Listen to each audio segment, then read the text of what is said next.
Alors, je suis en bio depuis l'an 2000. J'ai repris la ferme de mon père en 89, j'ai fait 11 ans en conventionnel et je suis passé en bio en 2000. Voilà, aujourd'hui, j'exploite environ 90 hectares à Auxerre.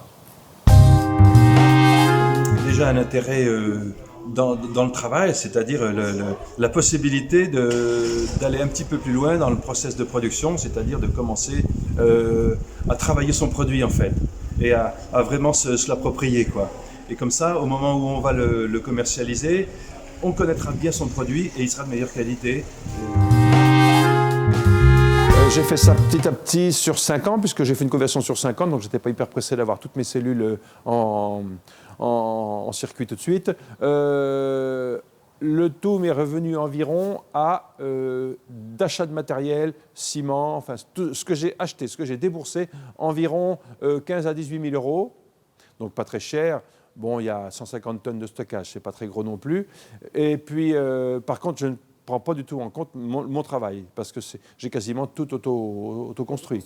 Donc, je ne vais pas donner un chiffre, parce que je n'ai jamais compté mon temps, mais ça serait au moins le double, quoi. De temps en temps, même si on veut faire soi-même, faire intervenir un professionnel, ne serait-ce que dans le conseil, ça m'a manqué par moment. J'ai fait quelques erreurs que j'aurais certainement pu ou dû éviter, quoi, et qui parfois m'ont occasionné des difficultés au moment de mon stockage, au moment de rentrer les grains.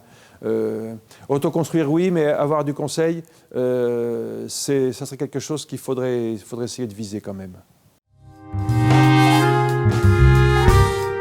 Donc j'étais un peu obligé de faire un stockage, ce qui m'a permis d'être libre et d'être plus tranquille au moment de la moisson. Je sais que j'ai mon stockage ici, je n'ai pas à attendre ni d'aller livrer loin, ni voilà. C'est une certaine sécurité au moment de la moisson. J'ai le matériel ici de stockage.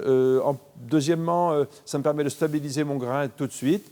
Le fait de le trier, de le rentrer, le refroidir comme il faut et qu'il soit sec, c'est à ça que je vise dans un premier temps. Pour l'instant, je ne vise pas un triage extrêmement fin, à moins de 2 ou 3% d'impureté. Je suis plutôt à 8 en général, quoi.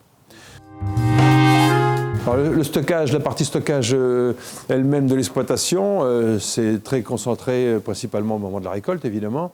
Ça veut dire qu'on ne peut pas avoir des vis à très gros débit, donc il faut avoir le séparateur, etc. Et moi, j'ai pris l'option d'avoir quelqu'un qui est en permanence ici au stockage, environ 10 jours de moisson, en comptant 8 heures par jour, environ 80 heures, plus des jours avant, un petit peu de jours avant, un petit peu de jours après pour le nettoyage. Ça fait une bonne centaine d'heures de travail au moment de la moisson.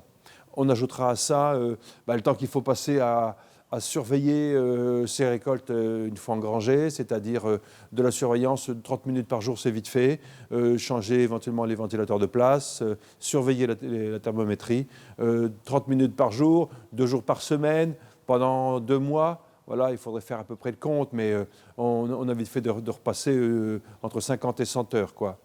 Mais que je fais ça le matin avant de partir dans les champs, donc je n'ai pas fait le compte, mais c'est du temps aussi à passer. Mais financièrement, il faut chercher autre chose. L'autonomie, la tranquillité au moment de remplir de faire sa moisson, et le fait de rester propriétaire de son grain et de le connaître, de bien appréhender ce qu'on a récolté. On sait ce qu'on a chez soi.